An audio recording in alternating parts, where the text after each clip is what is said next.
Good morning, everyone, and welcome to the Kentucky Public Pension Authority Regular Audit Committee meeting, May 29th, 2025.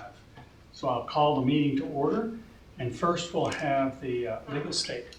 Yes, sir. Yes, sir. This is a regular meeting of Kentucky Public Pensions Authority Audit Committee. This meeting is being broadcast via video teleconference pursuant to Kentucky Revised Statute Section 61.826 and may be viewed by the public at the Kentucky Public Pensions Authority offices at 1260 Louisville Road in Frankfort, Kentucky. It is also being broadcast to the public via Facebook. If you are speaking and not appearing by video, please identify yourself before talking. In the event the video or audio broadcast is interrupted, we will attempt to reestablish a connection. If a connection cannot be reestablished within 30 minutes, the meeting will be adjourned and rescheduled to another date. Thank you. Thank you, Mr. Board. Ms. Rankin, can you do the roll call, please? Yes, sir. Mr. O'Meara? Here. Mr. Cheatham? Ms. Eves? Here.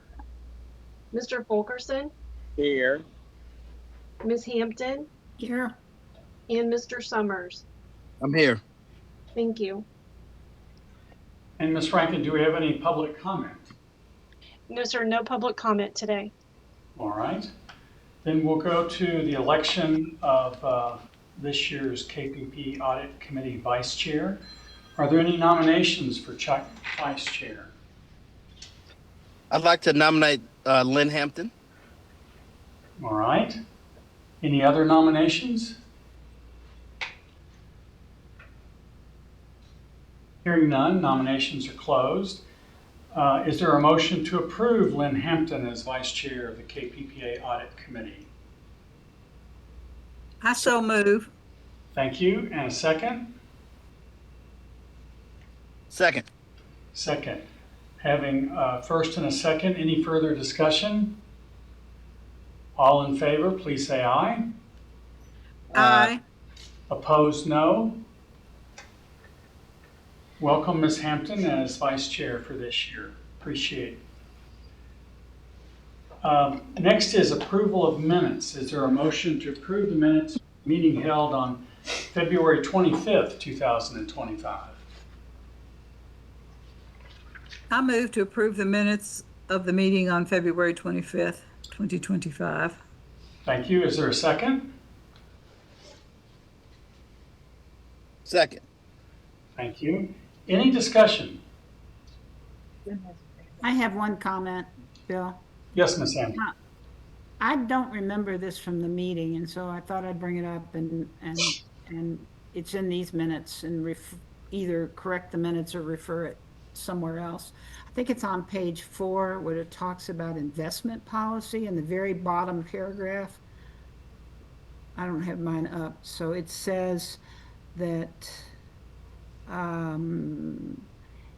maybe it wasn't in there, but there's an element that says policies will be reviewed by the CEO. And so talking about investment policies, and a couple things. One is, I think that these are KPPA things, and my feeling is that they should be reviewed by Brian and his staff. So that's my feeling. If this is in the minutes and this is thing, I think we refer it maybe to the KPPA. But at least if it stays anything, it should be plural, CEOs, plural. Did you find it, or I could find it in the comments? I think I'd look there, right there. It was at page 5 there, the very last, second to last line. Lynn, this is Mary, and I can a little context. What is Ryan's title actually? Executive director, I think. Okay, then probably the minutes should reflect executive director, not CEOs. Well, I don't know what happened in the meeting. I don't remember this discussion. I can give you some context. One of the audit findings was that there were some, I won't say inconsistencies, but some things in our policies that did not jive with some of the investment management, either practices or agreements. And I thought that was pretty important that we have those things reconciled. So there was there was consensus, I think, to do that. And there was a delegation to Ryan, which I think should be his executive, to explore that. And it looks like what happened is that he has asked one of the staff, Ms. Cass, that's a report today about that in our materials. Okay. So I think the minutes are accurate, but I think your point is well taken that it's not CEOs of the respective systems. It is Ryan as executive director. Yeah, that's what I would think is correct. But I don't remember the conversation. I appreciate your bringing that up and putting the context to it. Mr. Owens? Yeah, thank you for recognizing me on that. I just this conversation is a little skewed because from the CERS perspective, as it relates to our investment policy statement, KPPA nor any KPPA staff has anything to do with that. That is strictly the province of the board and the CEO. That from the standpoint of Ms. Eves, I remember the conversation was, will we have KPPA staff in a review capacity to make sure that all things are properly aligned? With that, I agree. But the idea that KPPA staff or Ryan would have any input into how we crafted our own investment policy statement, I would take umbrage to that. And I certainly didn't mean to suggest that the KPPA staff would be revising the investment policy statements, but I think your context is right to say a review that identifies, and to the extent any consistency is made, especially with respect to investment policy, obviously that would have to go back to the respective boards. So I think emphasis on review I think that's a correct description, and I think that is consistent with what you're saying. So it should be executive director because it's a review. And we have two other staff that review. Well, Kristen did some review, and we've got Carrie who really takes what Christian does and then figures out how to implement it, so to speak.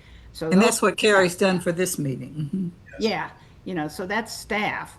So we already have. So I think, if the CERS board wants to review policies, their own policies, that should be specific. But I think this is talking in general, and it should be executive director. And now, if there's disagreement with that, I would say let's not approve the minutes and let's move them to a discussion. I'm not sure. I guess the investment committee probably is a joint. No, it's not joint. I guess to the board, maybe.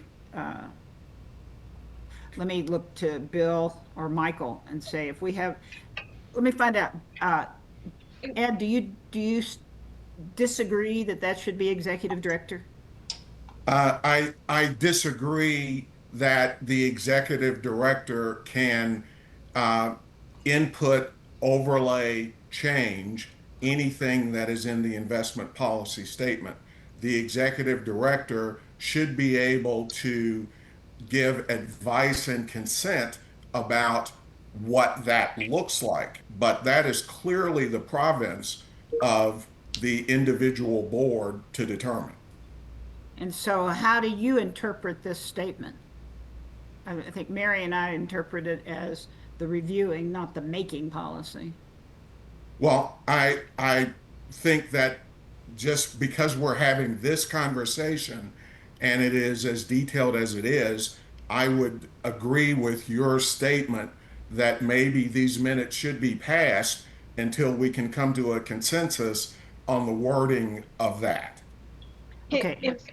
I'm sorry, Mr. Chair, can I address this issue a little bit? Yes.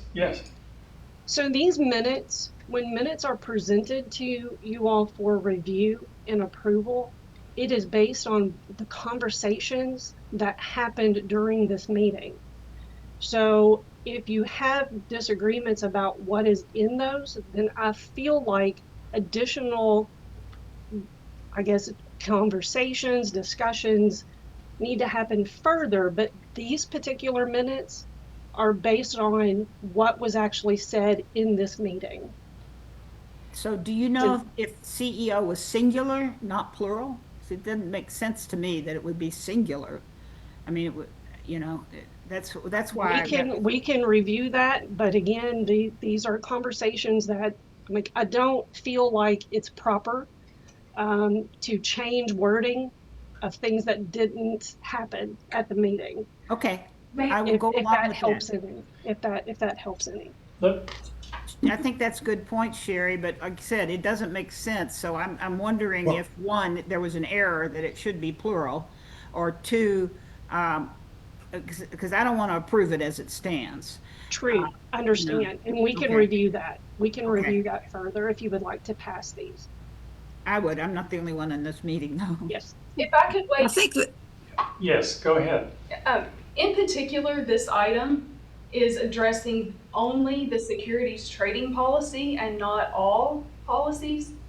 And I think that's where the discussion came in, that Ryan and the KPPA staff would be doing the review, because this is at that time, I think we determined there was some discussion that this may be a KPPA policy. This was specific only to securities trading and not all of the investment policies that were reviewed. I don't know if that makes a difference. I just want to point that out. All right, Mr. Ford. And if I may, I think, just to follow up on Ms. Rankin's comment, I think we're having two conversations at once here, and I think we need to split them. One conversation about what's proper as far as appropriate, who reviews and who doesn't review. That is a separate conversation from what is appropriate to be in the minutes. The minutes are designed to be an accurate reflection of the content that was discussed at the meeting. So we, as Ms. Hampton has asked, we can go back and figure out what was accurately discussed at the meeting and make sure the wording is correct. The minutes can then be approved as an accurate reflection of that. If the committee then wants to have a further discussion as to whether or not that discussion wants to be revisited and that topic wants to be revisited, that's separate and apart from approving a document that is designed to simply accurately reflect a factual discussion. So we're conflating two different discussions here. We need to make sure we keep them separate. Approving the minutes is only approving a document that accurately reflects the content of a past discussion. And we can ensure that is accurate and approve that document and follow up with the second half of that at a later time and date. All right, I have a procedure question. We have a first and a second based on conversations. I don't think we're ready to approve this. So do we still go forward and have no, or do we ask for an amendment? What is the proper procedure? With the first and the second, you would typically still call for a vote and see if it gets a vote. Okay. Or if someone makes with a standing motion, you need Could to I- vote on that motion. Michael, could I amend the motion to table it? I think you could then amend that motion. I just want that corrected. I Okay. mean, that's, You made the original motion. and I'd like to amend the original motion to table it to the motion to a next audit committee.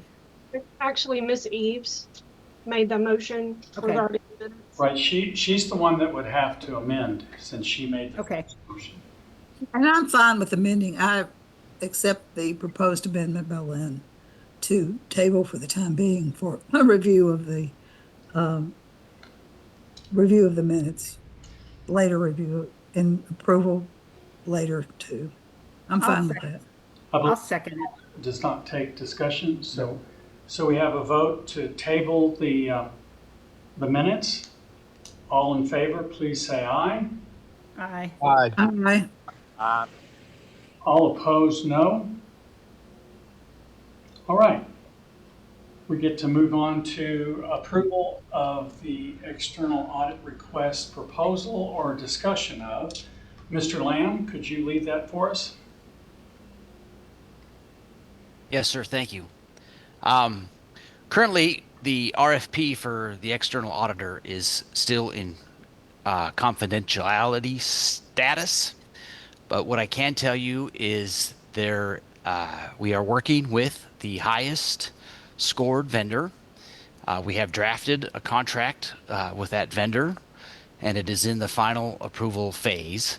It does need to go through the finance cabinet for final approval, and we're hoping to have that done in the next few days. And that contract, the RFP was to start 7/1/2025. So that's where we're at. We've had a few back and forths with the highest scored vendor on the contract, but those have been resolved, and it really sits with the finance cabinet right now.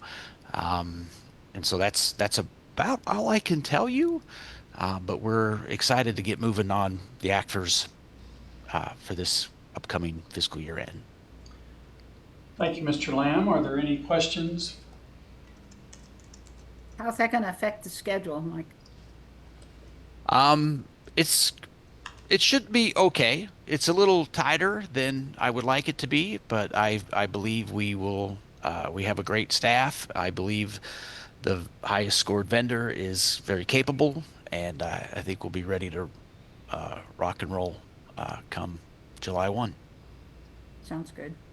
Who has to approve that, Mike?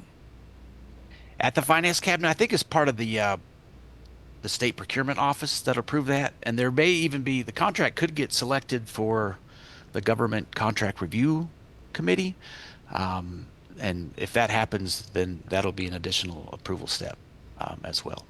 Thank you. All right, any other questions for Mr. Lamb? Thank you, Mike, for that update. Good luck.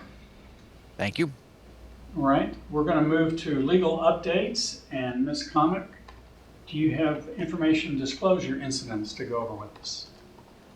Yes. Good morning. My name is Beth Kamick. I'm the staff assistant to the Executive Director of Legal Services, and I'm also a member of the disclosure team. I'll be filling in for Nathan Goodrich today. So in the third quarter of fiscal year 25, the disclosure team reviewed 4 potential disclosures. 3 were found to implicate our internal disclosure policy, and 1 was found not to be a disclosure. Of the 3 disclosures, overall 3 members were affected. 1 disclosure involved a mail mix-up where a letter was placed in the wrong envelope, and 2 disclosures were email related where a similar name was auto-populated and selected by mistake. Following these disclosures, all affected members were sent timely notice of the incident affecting them, and we also sought an affidavit from the recipients to verify the disclosed information was returned or properly deleted in the email instances. And following the 2 email instances, the KPPA security team sent an agency-wide email just reminding staff to be extra cautious when selecting auto-populated email addresses. And after that email was sent, we had no further reports of email disclosures in this quarter. I would be happy to answer any questions you might have. Any questions? Seeing none, thank you very much. Thanks. On to anonymous tips. Ms. Hold. Yes, good morning. I'm Stephanie Hold, the investigator in the Office of Legal Services, and I'm here to provide information related to the fraud tips we've received since the last audit committee meeting that was held in February. We received 7 new tips. 2 of these tips are pending, and 5 were closed after review. We currently have 7 open tips, with 3 of those tips involving employer reporting. 1 involves allegations of disability retirement fraud, 2 are prearranged agreement allegations, and 1 involves a failure to adhere to the required break of service and requirement and or possibly employer reporting. We're still gathering information on that. Sure, if you want to move down, great.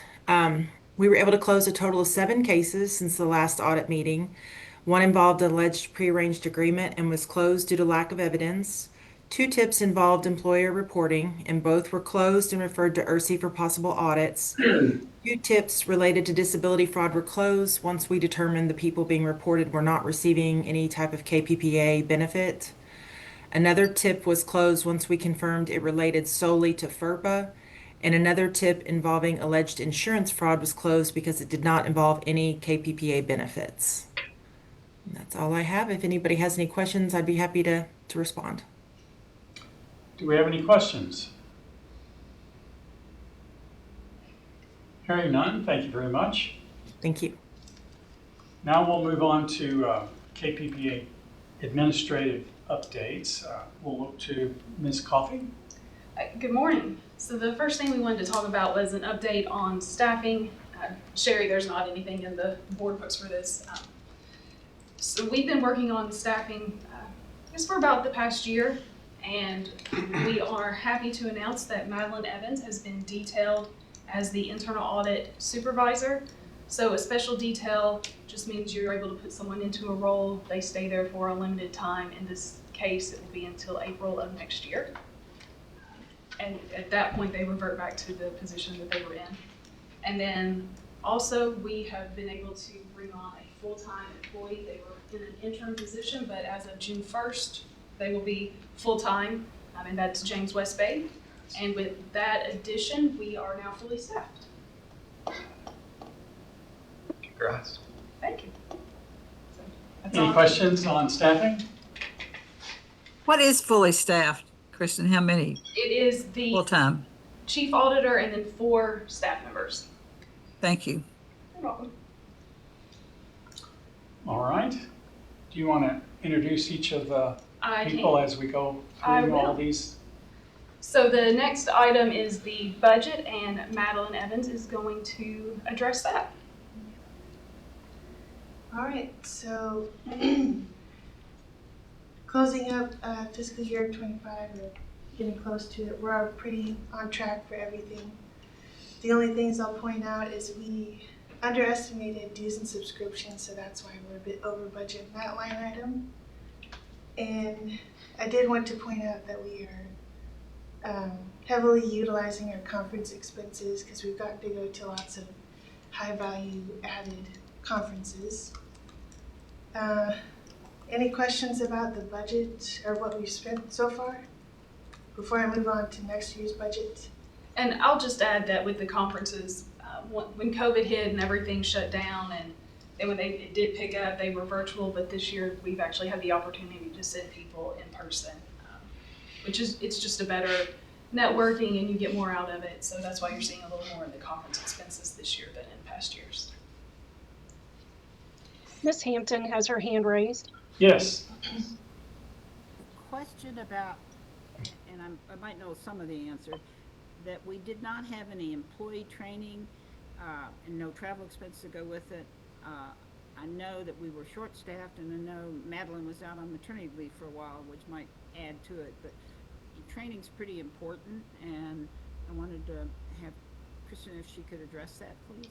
I will address that. The employee training, as Madeline moves to the next item, you'll see that's been removed from the budget. That's not a budget line item that we've used in the past. All of our employee training is reflected in the conference expenses. So they have been attending training, it's itemized in conference expenses rather than employee training. Up until this year, it wasn't called employee training, it was referred to as something else. This year it was changed. I reached out to Mike and discussed it, and that's not what it's utilized for. So our training is reflected in conference expenses.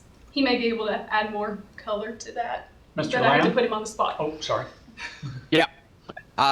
That line item is an EMARS line item that usually the personnel cabinet will charge us through when they do some employee related trainings. It'll come through that line item. But Kristen is correct. Most of our staff training that we do at conferences or hire someone internally will probably be done through a conference expense line item, the 259. Okay, thank you for explaining. Any other questions on year to date? Yeah. What about computer equipment? Did you not get any, or did it not come in, or don't need it, or? That deals with our audit software, and they bill us in May. And as of 2 days ago when I followed up, we still haven't received the invoice. So we will get it. And I do expect it to be around that amount, but we haven't received it yet. Thank you. Well, for year end, Mr. Lamb would very much like you to have that amount. I would very much like us to have that. Even if you haven't received it, if you want to reach out, that might help. So our IT people are working with them to Okay. get that. Yes. All right, anything else for year to date? All right, hearing none, let's go to next year's budget, is that right? Mhm. So we have a slight increase in the items that are impacted by employee salary, as we're expecting potential reclassification and state raises. And then, so we talked about the other note with employee training being removed since it's not used. And then the dues and subscriptions is also increasing by 50% because we're accounting for, we didn't estimate correctly last time. So we're fixing that with this. And we also have new staff members. So in last year's budget, we weren't fully staffed. This year we are. So you've seen an increase in some of the line items to reflect that. And this is the second year of the biennium. Yes. I think that's right. Yes, Yes. it is. Okay. Any questions on next year's budget? Is there a motion to approve the internal audit budget for the upcoming fiscal year as presented? So moved. So moved. Do I have a second? Second. Second. First and second. Any further discussion? Hearing none. All in favor, please say aye. Aye. Opposed, no. That's approved. All right, status of current internal audit projects. So I'll go over that. If you go to, Sherry can go to the next page.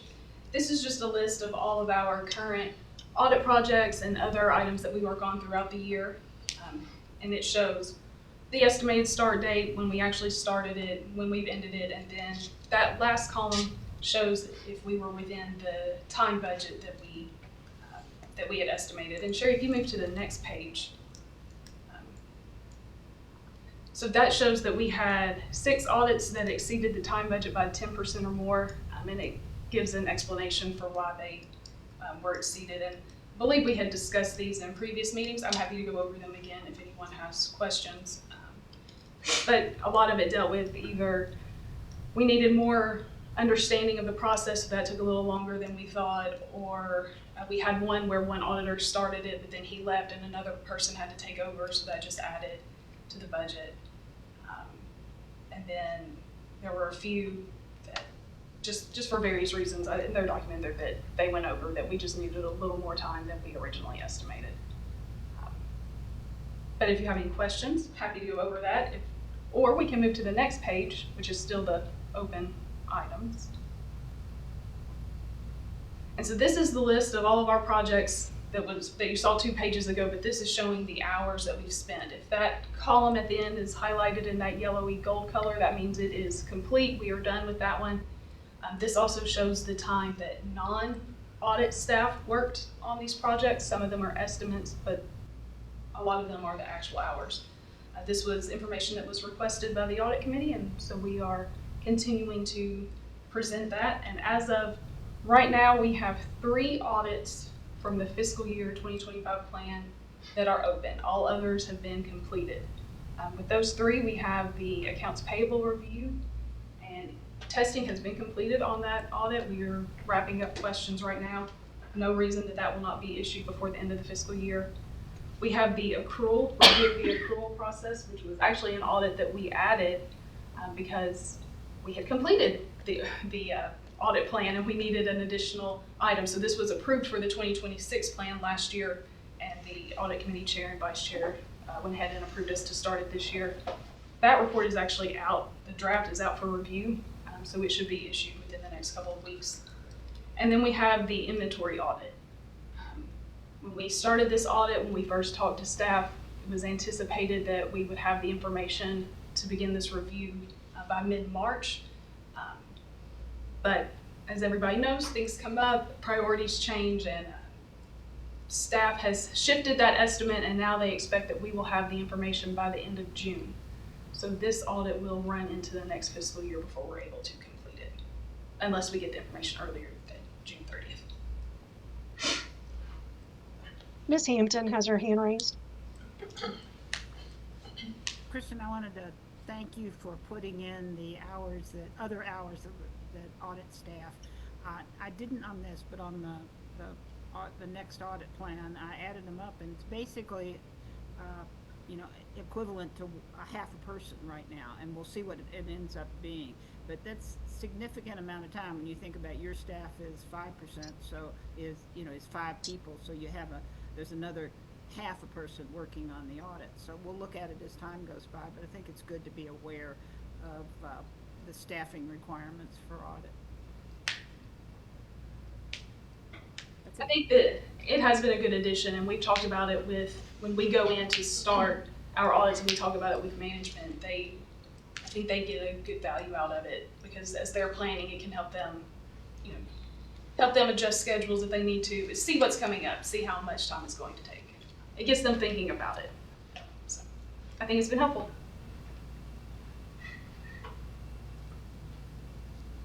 All right, thank you. That was information only, so we'll move on to the risk assessment and audit plan. So I'm going to take that one too. So this is pages 19 through 26. I'm pretty sure that's the right number, Sherry, is the risk assessment, and it is presented, the layout and on those pages is presented by division. So the risk based by division.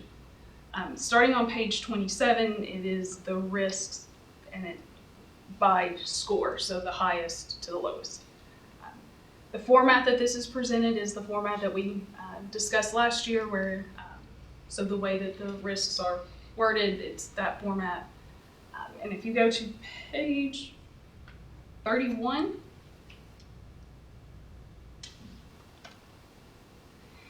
we took those risks and we developed our audit plan. So this year, the way that we approached the audit plan was slightly different than how we've done it in the past. In the past, we have taken the highest risks and said, that's what we're going to look at. That's a good way to do a risk-based audit approach. However, that meant that there were a lot of audits with basically 2 groups and the rest of the agency not necessarily being reviewed. So our approach this year was to take the highest or one of the highest rated risks from each area.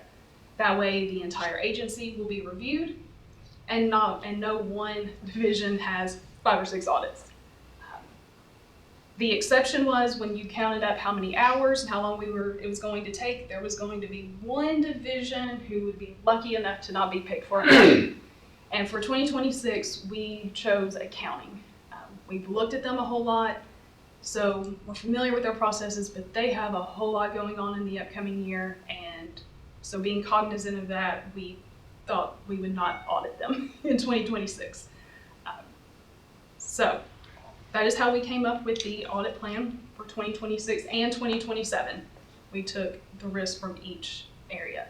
Now, when I met with KPPA management, there was one item that we had as member services. And as we talked about it, we realized that was really retiree healthcare, which meant member services wouldn't have an audit and retiree healthcare would have 2. But given the size of the audits, KPPA management didn't seem concerned about 2 with retiree healthcare. So we left it as is.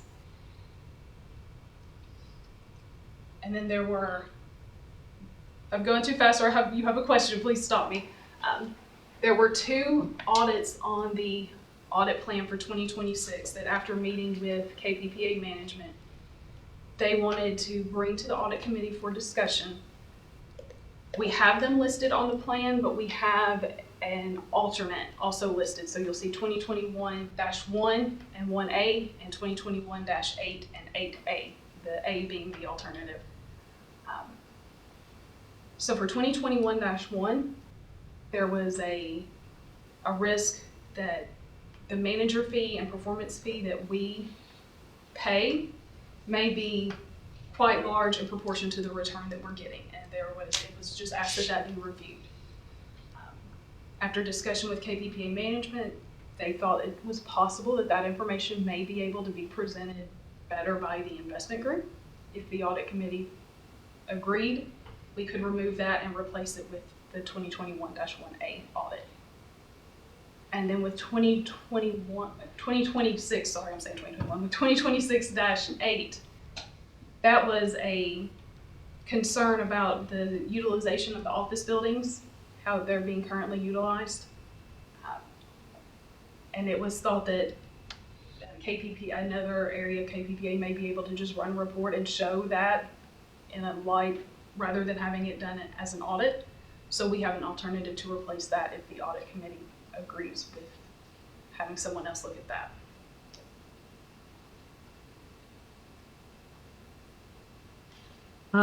I can comment on the second one because I think I'm the inspiration for about the office space.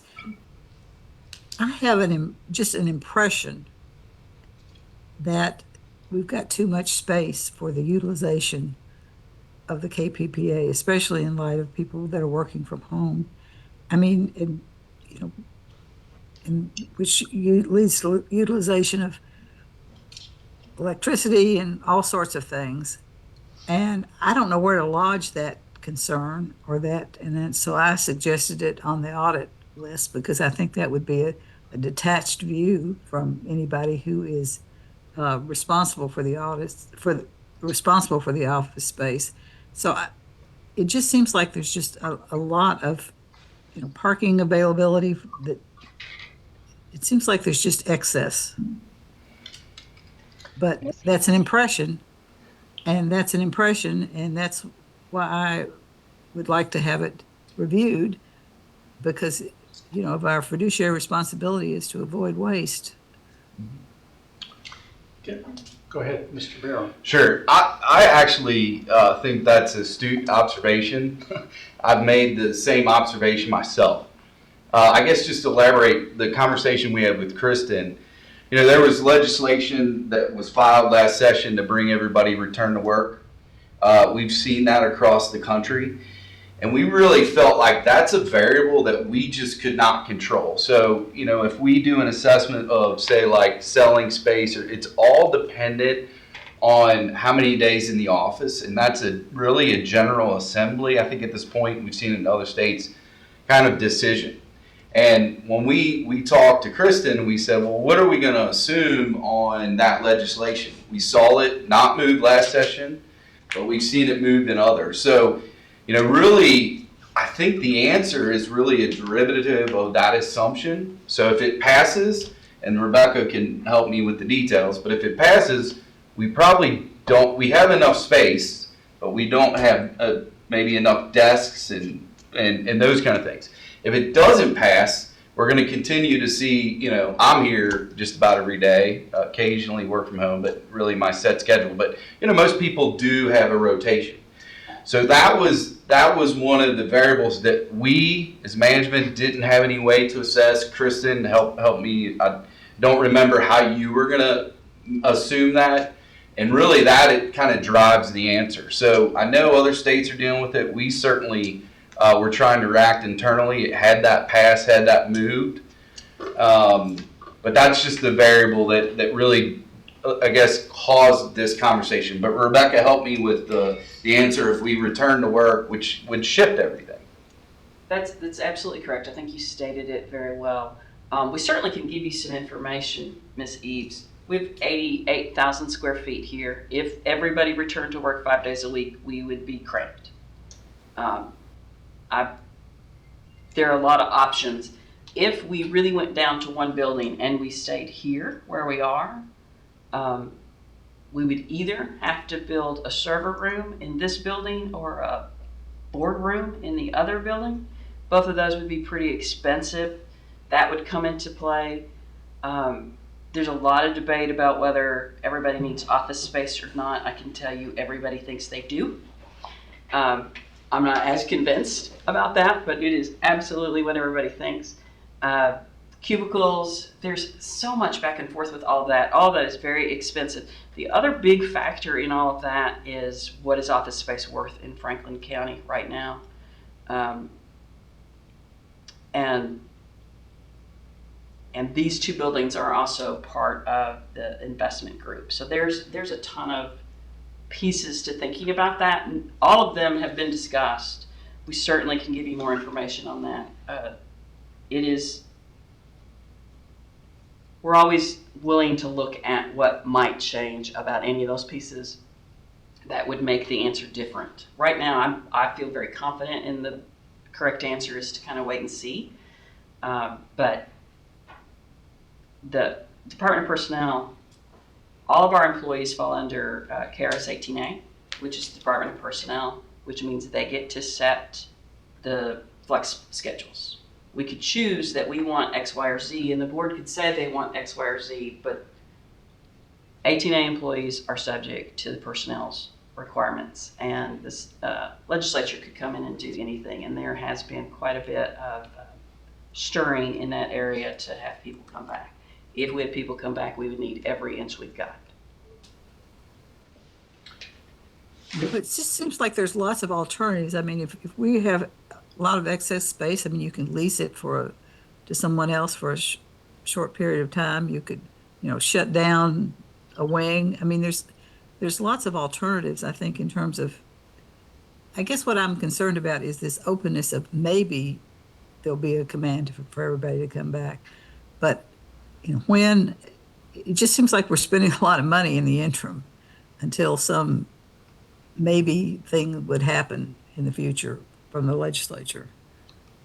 It's a great question. We certainly can look into some data for you.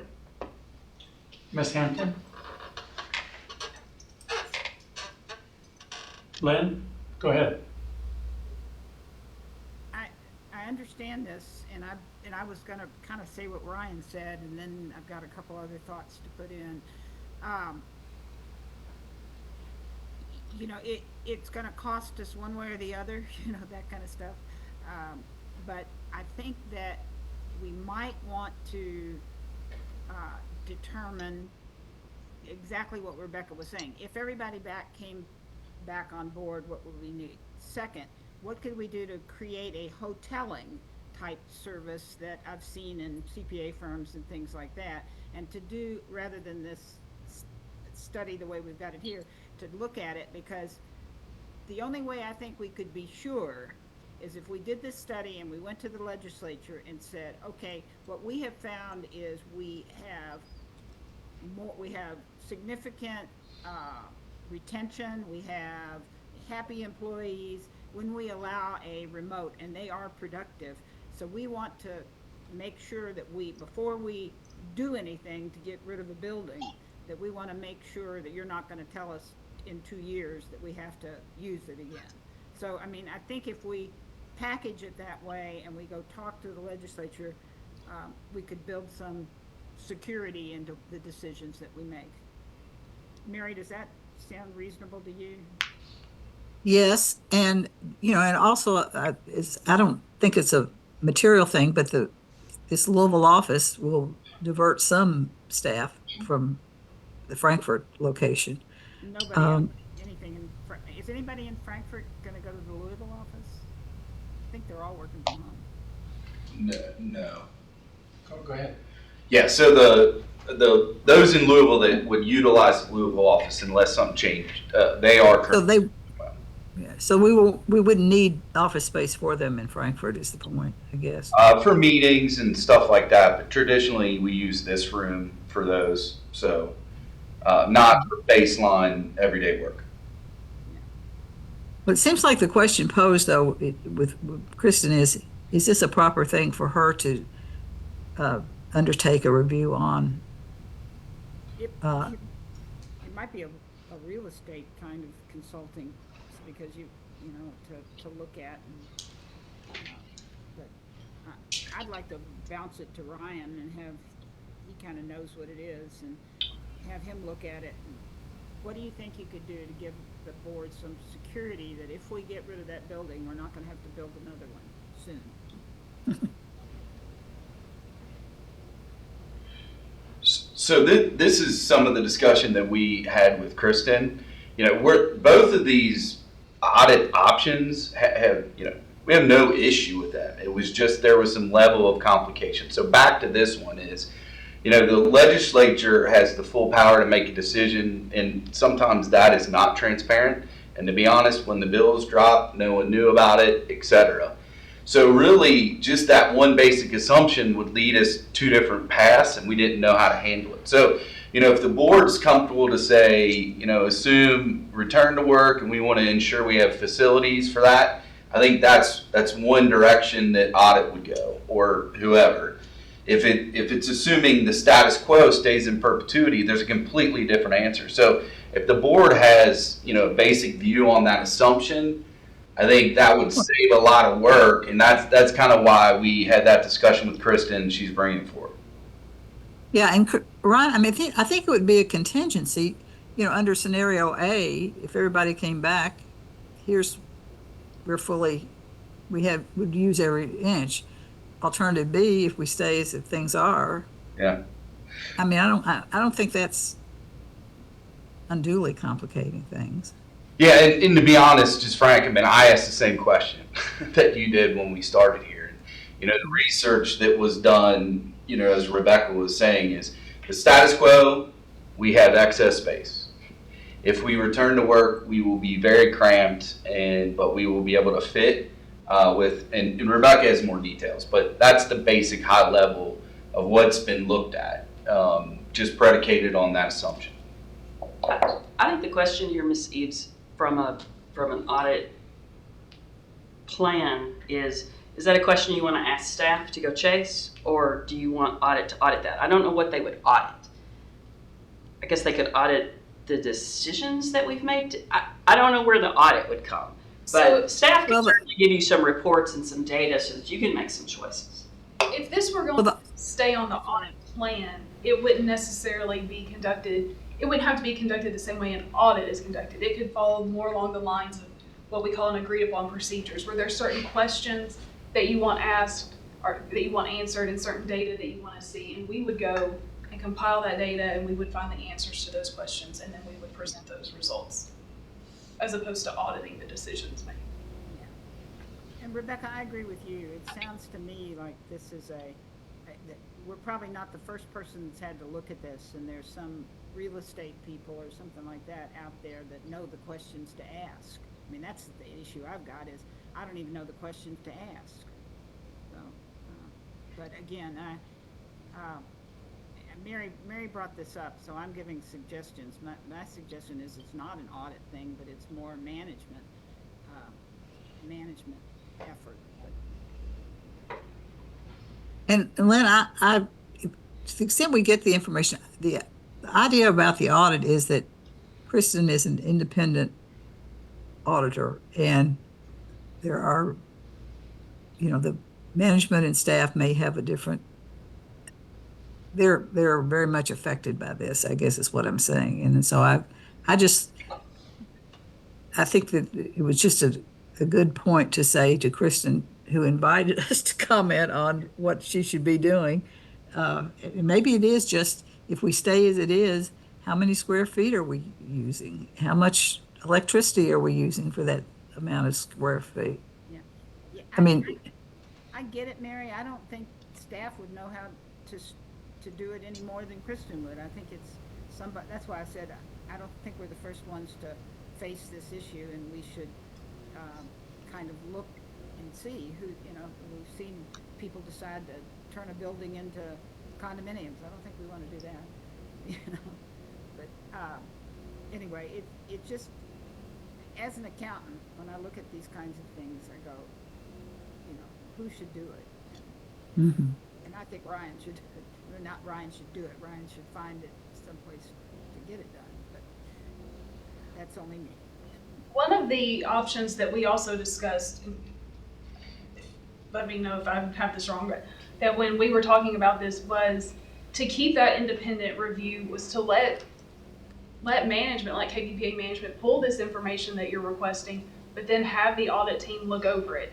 Make sure we agree, see if we have any questions about what they found. That still gives you that comfort of an independent review, but lets the people who maybe have better access to the information pull that data.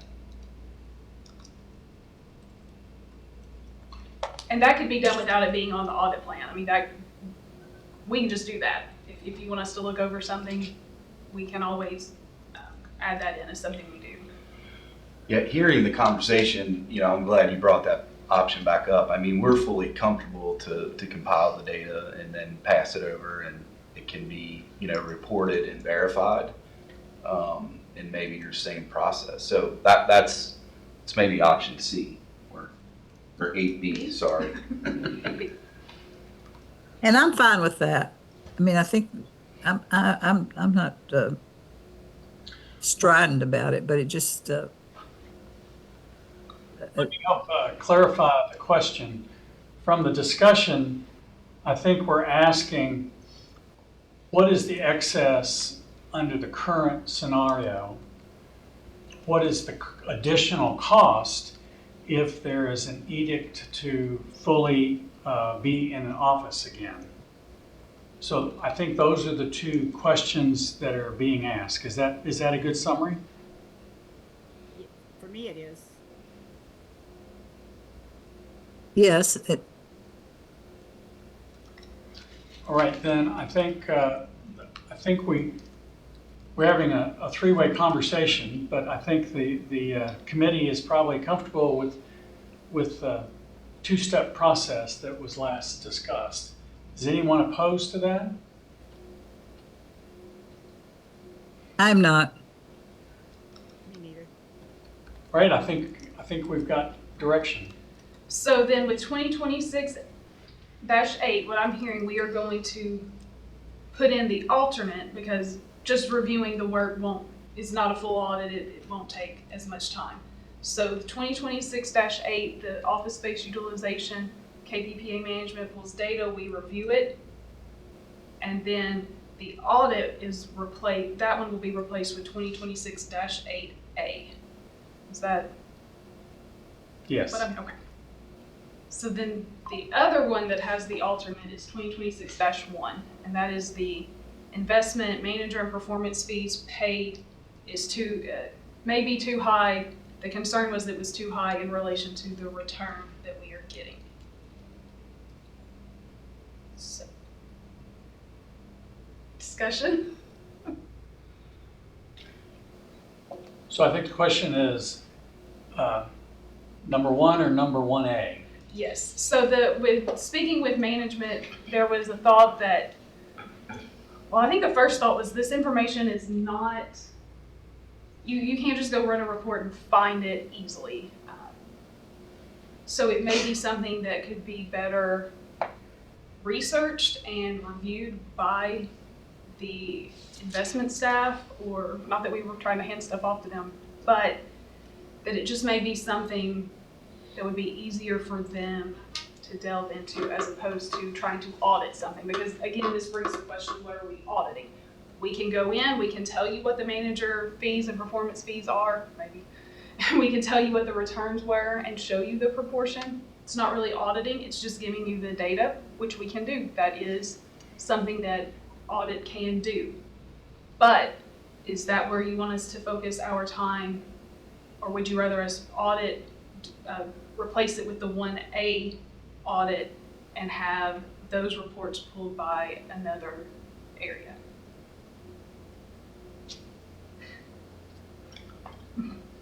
Kristen, is this what you're talking about? Oh, I'm sorry, I didn't raise my hand. You raised my hand. Okay. Lynn, we're having a very hard time hearing you. Let me see if I that mute won't help. Let me see if I can get a volume somewhere. While you're doing that, Mr. Okay, can Willard you hear me now? has his hand up. Maybe it's just how loud I'm talking. Can you hear me, Bill? Yes. Okay, I think it was not speaking loud enough. I'm not real sure what we're talking about here. I think, and maybe Steve can help on this. If we're measuring what are our fees against our return, I don't know that we can do anything unless we compare it to market also. I mean, those kinds of things. So, and I think this is something we already get from Steve, but so I'm a little confused on what we're trying to do here. So, okay. Mr. Willard. Yeah, I would agree with Kristen's assessment. I think this is more of data aggregation. And in fact, and Lynn is correct, this is information that's currently provided in both the investment committee and the board material, maybe not in the specific format being discussed, but fees by asset class as well as returns are, we're hyper transparent with that. We report that both in the investment committees and at the board meetings. We do assessments. I think probably the question here is more, and I could be wrong, but the question more is, are our fees comparable to similar mandates of similar size, ensuring that those are aligned, which is something that the investment staff does on a continuous basis, both with our current general consultant as well as with, we did the CEM study as well that provide that information. So it may be more of, as Kristen said, gathering data and presenting it in a format that meets the kind of the objectives of this question. And I'm not sure it's necessarily an audit as much as it is information gathering and presenting. So, and obviously that's something that investment staff would be happy to do.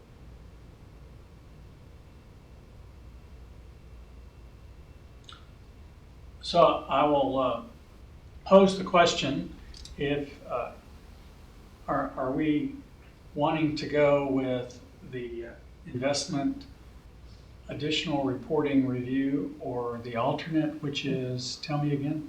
The alternate looks at the gainer calculation process to make sure that it's being done correctly.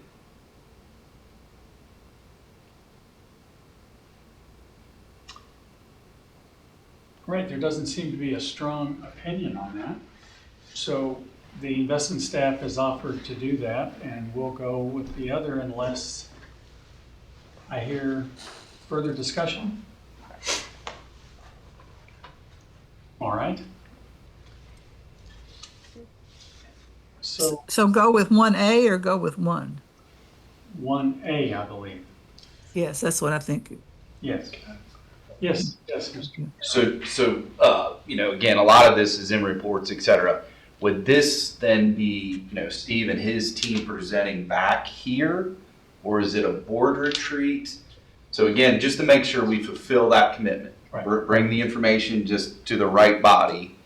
That again, here, board retreat, other option, another committee.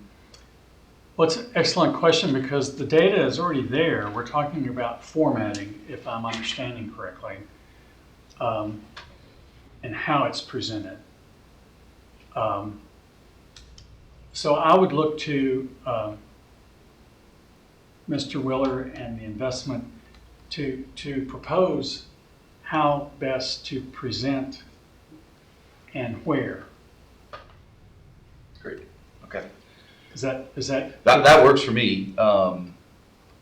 Yeah. Steve, do you have an opinion? Well, I think that's fine. I think we need to know who we need to coordinate with. And again, given that there's, I think in addition to the information that's currently reported, there may be some augmented information that we can provide as well, and who we coordinate with and really to ensure that we're meeting the objectives here and answering the questions that people have, what additional information might be beneficial. So if we can get a point person to coordinate with or work with, that would be great. And I'm happy to meet with you to go over. This is just what you're seeing on the risk assessment is a summary of the risks that were presented. I can show you the detail that was sent in with this. There's nothing. Okay, that'd be great. Why don't we can have a conversation offline, Yes. and hopefully and then if any follow-up that's needed, we can do that. Sounds good. That would be great. Thank you.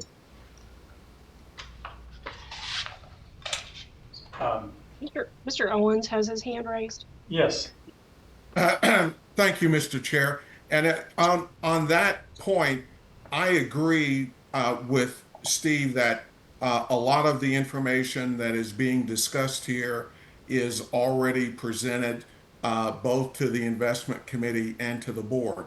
But I do agree with keeping it on the audit risk list, because I think there's another level that we can get to. It's one thing to say that we know that we're being charged $10 and we report that $10.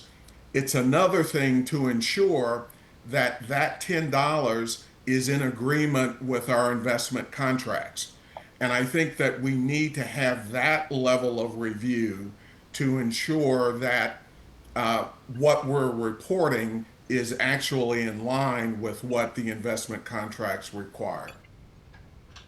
Mr. Well, And Ed, I think Kristen and her group have done a review. That was part of the prior audit, was a review of management fees, both ensuring that the calculations were correct and what we were paying were consistent with the language of the contract. So I think that's already been done.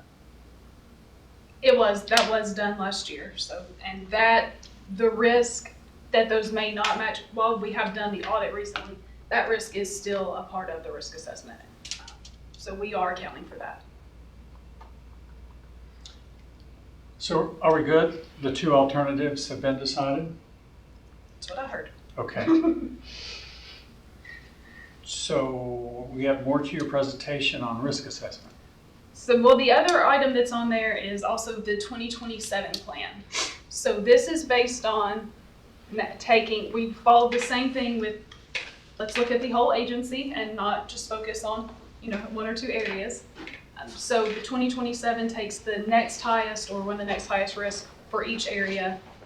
But this time it does add in accounting since they get a break in 2026, we added them back for 2027, and it is the Division of Communications that receives the break in 2027.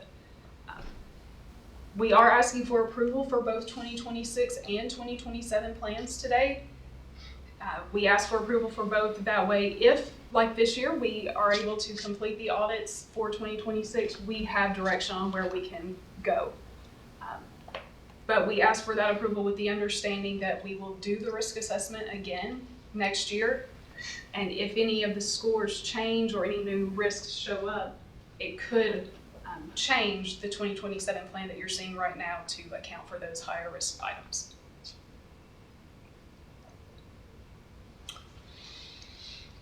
All right, do I have a motion to adopt the risk assessment audit plans for fiscal year 26 and 27 as amended?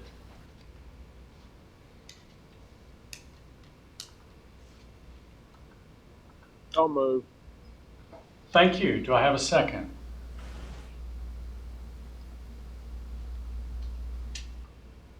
Okay, that dies for lack of a second. I think Lynn is trying to second. Oh, We can't hear. I'm on mute. Sherry, I'm not on mute. Can you hear me? we can't now. It's very faint. If you can have a way to increase your microphone. Yeah, I tried it a minute ago and It's better. That's good. can you hear me now? Okay, it is as high as it'll go. So I did try to second. So actually I tried to give a first. We have a first and second. Any further discussion? All right, hearing none, all in favor, please say aye. Aye. All opposed, no. That passes. Excuse me, go ahead. Can I say one thing? Yes, yes.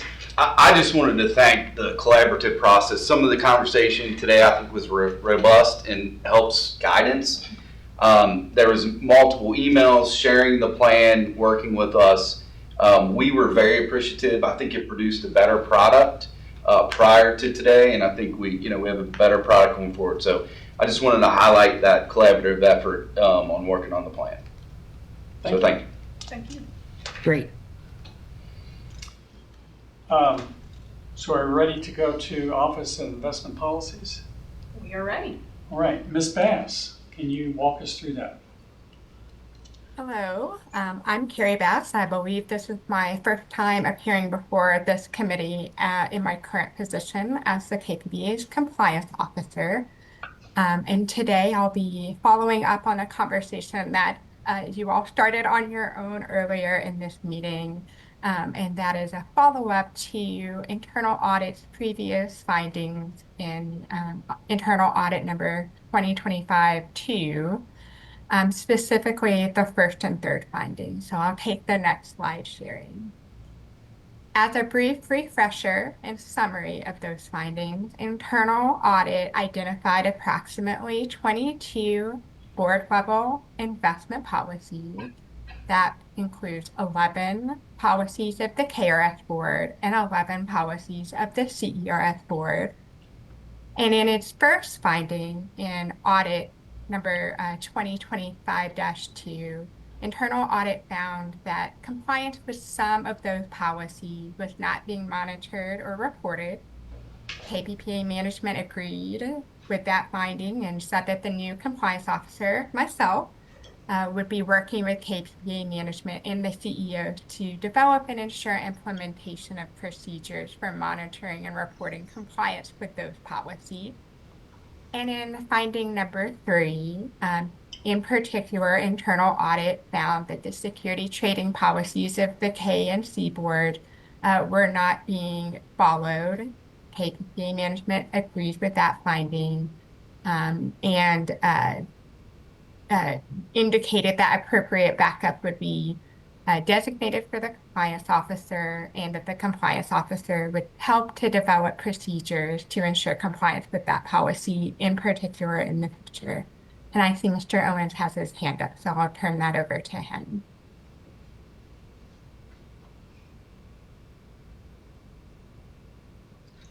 Oh, Mr. Owens, I think you're still muted. Thank you, Carrie. I wanted you to be able to finish with your presentation here, but I do need to point out that I think your second and third item are a bit conflated, because as it related to C, there was only one policy that was talked about in the audit that wasn't monitored, and that is the security trading policy. And as we've talked about in numerous meetings, the security trading policy was never and should never have been a policy that had CERS or KERS in front of it. It was always a policy that was to be implemented by KPPA staff. If you actually read the policy, it speaks to the compliance officer shall do certain things. Well, there's no compliance officer that is attached to either the C board or the K board. So the more, in my estimation, the more appropriate way to report this is to say that KPPA had not been in compliance with that policy, but now that you're in the position, KPPA has a path in which to comply with the security trading policy. So I just wanted to be clear that there weren't, as it relates to the C board, and that's all I can speak to, there weren't a lot of policies that were spoken to in this audit. It was, in fact, the security trading policy. Thanks. Go ahead and finish your presentation, Ms. Bass. Thank you. I'll take the next slide, please, Sherry. And so when I took my position at the end of the 2024 calendar year, pretty quickly, I was asked by KPP management to take a look at board level investment policies, and I did. I reviewed them all carefully. I reviewed applicable legal requirements. I researched similar policies of other public pension plans. And I researched the revision history of each of those policies. And my determination at the conclusion of that was that a thorough review of these policies for potential updates is warranted. And that would be done in conjunction, of course, with KPPA management and the CEO. An example of the updates needed includes the securities trading policy, which Mr. Owens discussed previously and was briefly discussed at the start of the meeting. There are some areas of that policy that I think could be clarified and improved upon, including which positions are subject to which requirements in that policy, as well as establishing that backup to the compliance officer and routine reporting to the appropriate oversight boards regarding policy compliance. And after that point, and we'll look a little bit more at this in the next slide, I developed a proposed plan for reviewing and potentially updating these investment policies of both boards, of course, working with their independent CEOs on that. So I would ensure that the proposed changes are drafted to the policy, that KPPA management and the appropriate CEO is given the opportunity to review and draft their changes and recommendations to the policies. And from there, I would assist with presenting those revised policies to the appropriate board. And those changes may include anything from minor changes, substantive changes, but we certainly would want to see determination of responsibility for reviewing and ensuring enforcement and compliance, a specific position or positions listed in the policy, clear guidance on review cycles, how often the policy should be reviewed to ensure they're the most up-to-date and appropriate for the current board makeup. And finally, to add a revision date, history, and summary. So someone looking at the policy can easily tell how many times the policy has been revised and a brief summary of those updates. And then once those investment-related policies are updated where appropriate, I would develop the compliance program based on that. So assist with developing those procedures and ensuring that compliance monitoring and reporting proceeds in the future in accordance with the updated policies. And a brief note about the last slide. I hope to provide this committee with update on our progress to date at the August KPPA committee meeting. I can tell you that progress is already in action for, in particular, the proxy policies of the C&K board are under review to ensure compliance with Senate Bill 183 from the most recent Kentucky General Assembly session. And of course, I'll be starting on the securities trading policy review with all interested parties very shortly this summer. With that, can I field any questions?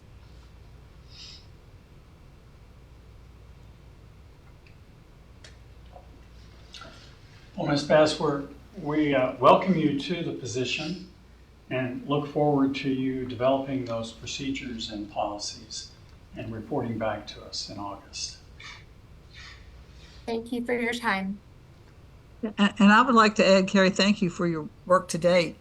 I think the goal here is consistency so that we're not sideswiped by one policy that says one thing and one that says another. That's just a bad position to be in. And that's in my mind, that's the objective. Yes, proving consistency and ensuring that the appropriate committees and boards are getting the information they need to carry out their governance and fiduciary duties. Thank you. Any other questions or comments from Ms. Bass? Again, thank you and welcome to the position. Thank you so much. Now we go to issued reports and back to Ms. Coffey and her staff. So the first report that we're going to look at, so the issued reports, these are reports that have been issued since the last time the audit committee met. The first one we're going to look at is, it's something we do every year. So in January of each year, we run a report that shows every recommendation that had an implementation date of December 31st or earlier for the year prior that we have not yet marked as closed. So when we ran that report in January of this year, we showed, and Sherry, if you go to page 42, We showed 23 recommendations that had that implementation date of December 31st, 2024 or earlier, that we needed to check up on the status. 17 of those, as we did our review, we found that they had been implemented and we considered those closed. Those are the ones that you see highlighted with green. And there were 6 that staff requested some additional time to implement the recommendation, and those are the ones that you see highlighted in red. Are there any questions about any of these open recommendations?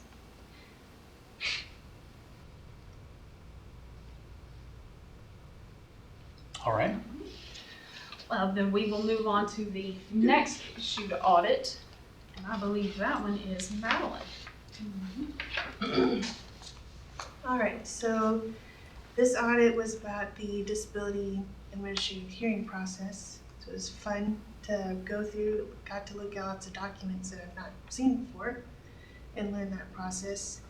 So just a brief overview of the control matrix, which is on the next page, Sherry. Starting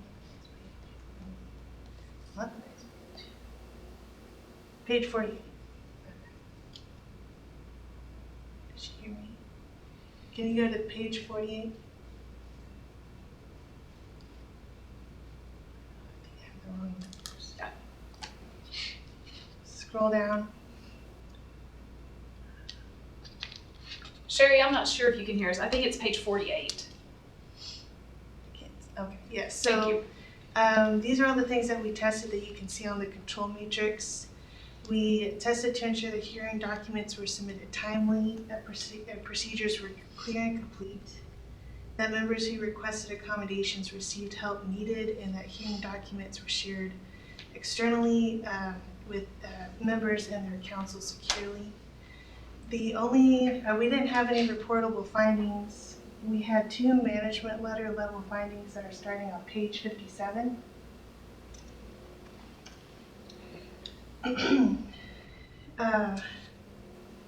So the first one, the first 2 recommendations here are just about clarifying procedures, making sure that they're up to date.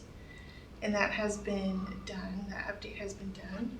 Then on the next page, the 3rd and 4th items are about officially documenting how we comply with ADA accommodations and a recommendation for executive management to consider developing social media or some printed material to let members know how they can request that accommodation. And that's being worked on. And then, sorry, Sherry, I'm going to have you go back up to page 53, please. So this is, we took some time in this audit to explore the 2-year backlog. We wanted to show you guys what kinds of cases are in different types of statuses. And you can, I'm very happy to answer any questions about all the detail in here. But I wanted to point out the conclusion, which starts on page 55. And so we talked to Legal and Disability about this, and Legal is working on an informal settlement process that'll help bring down this queue. And this informal settlement process is for members who are close to normal retirement age, where the status of that case won't impact their benefit. And then disability is also reporting a reduction in discontinuances. So that's also bringing down the queue. Because now MRO is reviewing cases that they've already seen before. So everyone who is approved has been approved by MRO. So when they get to periodic review, they've already passed MRO standards the first time around. So that's really helping to bring down the queue. And so any questions about this disability audit? That's all I have to say about it. And then I believe Will Prince is going to do the next one about the hiring process. Yes, good morning. I'm going to cover the audit of the hiring process on page 61. And first, I want to start by thanking the Division of Human Resources for their help with this project. They were great to work with. There was a lot of reviewing of paper and electronic documents, and we worked really well with them to get all of those polled and reviewed to go over all of these hires. There were no findings or observations noted in this audit, but I also have a timeline that I want to highlight as well on page 68 that we developed during the course of this project. And it also goes into detail about all of the steps of the hiring process and the time spent by KPPA and the personnel cabinet to complete the hire for KPPA. But I want to go over the high level thing of the average time to hire for KPPA was 47 days for the entire process. Just wanted to make sure that I mentioned that, and I'm happy to take any questions about the hiring process or anything contained in this timeline. I think one of the things I want to point out, our average time was 47 days, and I think personnel recommends 60 or 90. I can tell you higher. 47 is about the lowest I've seen. It's 60 to 90 is the standard personnel's told me. Yes. So that just gives some more clarity on that. It's not just an average, it's 47 days. It's an average of 47 days compared to most people are seeing an average of 60 to 90 days. Can I throw in something quick on that? Kimberly Lee did an excellent job sending emails to managers to help them track their hiring process. So I just want to throw that in there as well. Ms. Hampton has her hand raised. Yes, Ms. Hampton. Muted. You're muted. Okay. I said, I just want to compliment staff. I mean, I think this is pretty amazing when you look at the unemployment rate and you look at what's going on nationally. I know we've got a good reputation as being a good employer. That comes out in the surveys, but this is, I'll congratulate Laurie, also managing the HR staff of the state. They're involved in this, and everybody that's doing the hiring. So kudos to everybody that's kind of in this audit, or surrounded by this audit. That's all. Very good, thank you. We'll move to travel process audit. So I'm going to go over the results for this audit. This was actually conducted, the lead auditor on this was Zach Curtis, and you're going to hear from him in just a minute. But we thought for his very first audit committee presentation, maybe we should show him how to go over an audit before we just threw him to the wolves. So I'm going to go over this even though he was the lead auditor on it. We had one reportable finding for this audit, and Sherry, if you go to page 73, that's where that is. So this was actually a repeat finding from the last time that we looked at travel. So this deals with if an employee travels, they do not stay overnight, but they are reimbursed for a meal, the IRS requires that be treated as a taxable fringe benefit. And we found a couple of instances where that did not happen. We reported that to management. It's already been taken care of. It's been addressed. But that was the one reportable finding that we had. We also had 2 opportunities for improvement, and Sherry, they start on page 79.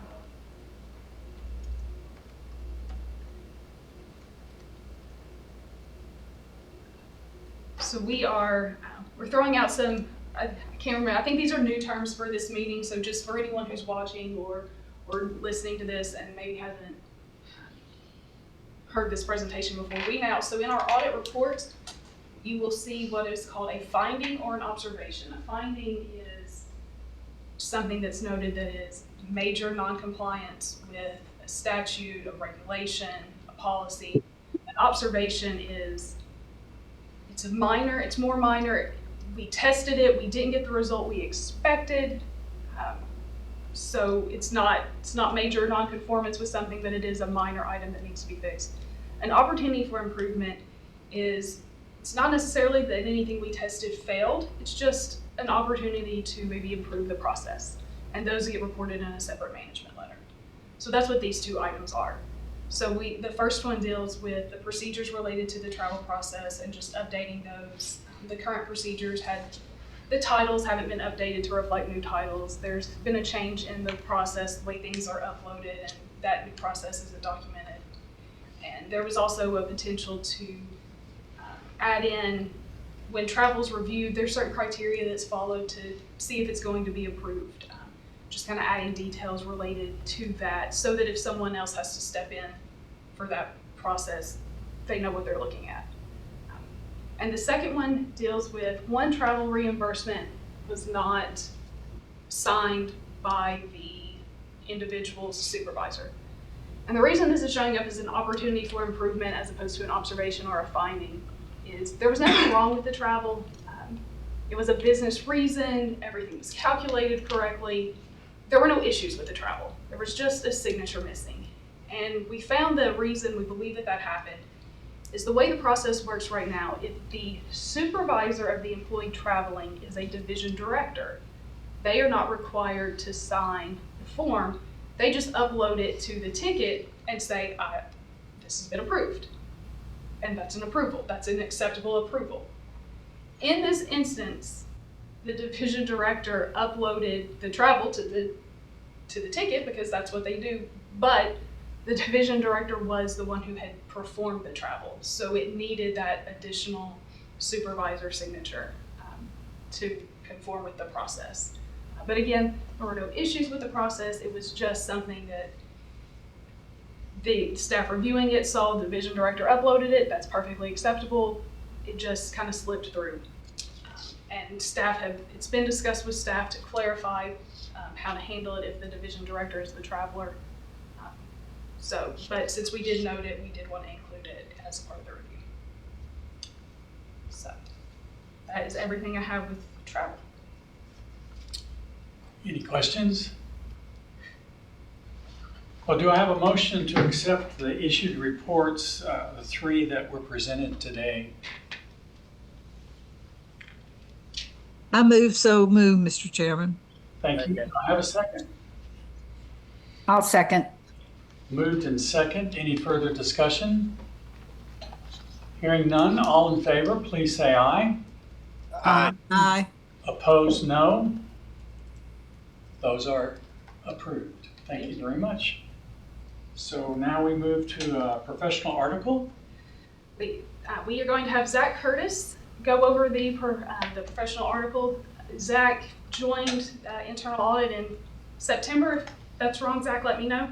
But he came November. November. Well, it feels like forever. He's been here for several months.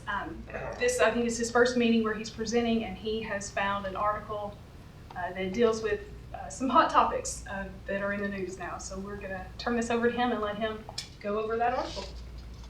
Sure. Thank you. Good morning, everyone.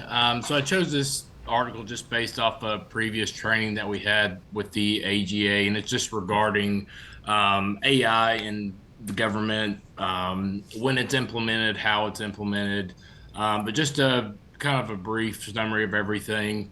The artificial intelligence has significantly evolved with tools such as ChatGPT, Microsoft Copilot, Google Gemini becoming deeply embedded in both professional and personal contexts. These tools offer advanced capabilities in writing, researching, data analysis, and presentation creation. In the public sector, AI is emerging as a transformative force in government auditing, offering the potential to improve efficiency, objectivity, and transparency. AI dramatically improves an auditor's ability to produce or process large volumes of data quickly and accurately. Traditional auditing methods are often manual and time-consuming, whereas AI algorithms can detect anomalies, fraud, or non-compliance effectively. This allows auditors to focus on higher level analysis and judgment. The reduction of human bias can compromise audit integrity. AI mitigates this risk by performing impartial risk assessments and ensuring consistent data-supported results. By using machine learning algorithms, AI enhances transparency and traceability in the auditing process. with AI provides powerful forecasting tools by analyzing historical and real-time data. It can predict compliance issues, fraud risk, and operation vulnerabilities. This allows for better allocation of resources and a proactive adjustments in audit strategies. When it comes to data security, AI systems must manage highly sensitive government data. Integration of third-party AI tools can introduce cybersecurity risk. Effective mitigation requires robust data governance, privacy-enhancing technologies, and the use of FedRAMP authorized systems for cloud-based AI. When looking at the ethical and algorithms integrity, there are errors in training data or algorithm design can lead to bias or outdated audit conclusions. Ensuring ethical AI use involves rigorous model validation, high quality training data, and ongoing human oversight. While AI can perform many risks, it cannot replace human insight. Overdependence on AI may result in undetected errors, especially in novel or high-risk scenarios. Organizations should implement governance frameworks and define the role of AI and mandate human review in critical decisions. Employee reluctance to use new AI technologies can hinder effectiveness. To overcome this, organizations should incorporate AI tool familiarity into hiring process and invest in comprehensive training to increase user confidence and adoption. So overall, AI is reshaping government auditing by increasing data processing capacity, reducing bias and enhancing risk management through predictive analytics. However, ethical considerations, data security, and the need for human oversight must remain central to its implementation. With the right safeguards in place, AI can enhance public sector accountability and trust, paving the way for more effective and transparent governance. And that is it. I just wanted to add into that. AI is a huge topic. People are looking at it for everything. So we just wanted to present to the audit committee pros and cons and what that can do for the audit group. Just something to keep in mind as the agency moves forward. Kristen, are you using any AI product software now? We are not using any AI.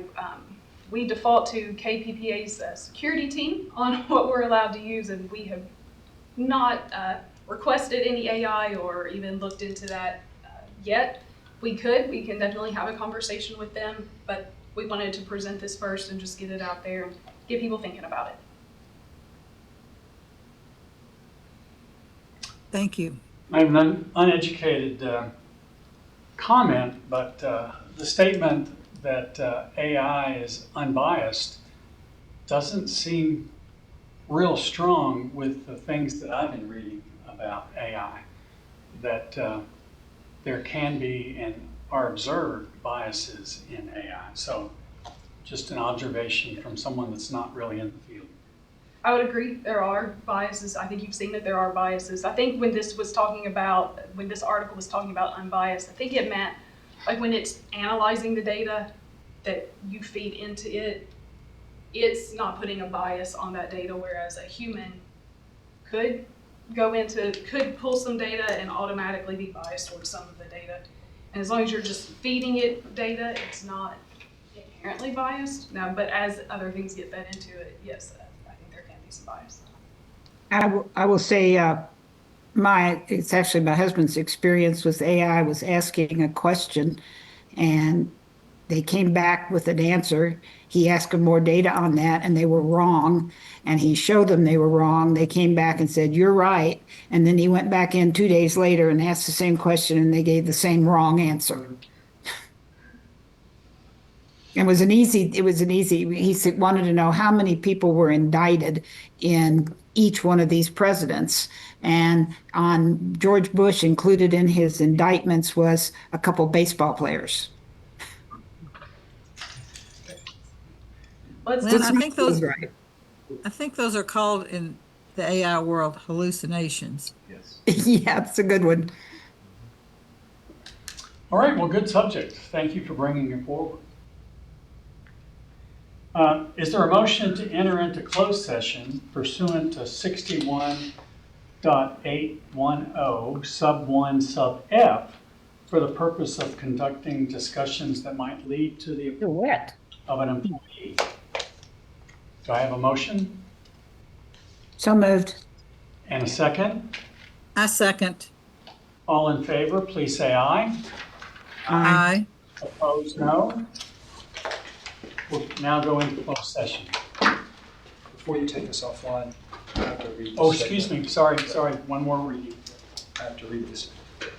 A motion having been made in open session to move into closed session for a specific purpose, and such motion having carried by majority vote in open public session, the committee shall now enter closed session for discussions that may lead to an appointment of an employee pursuant to KRS 61.8101F.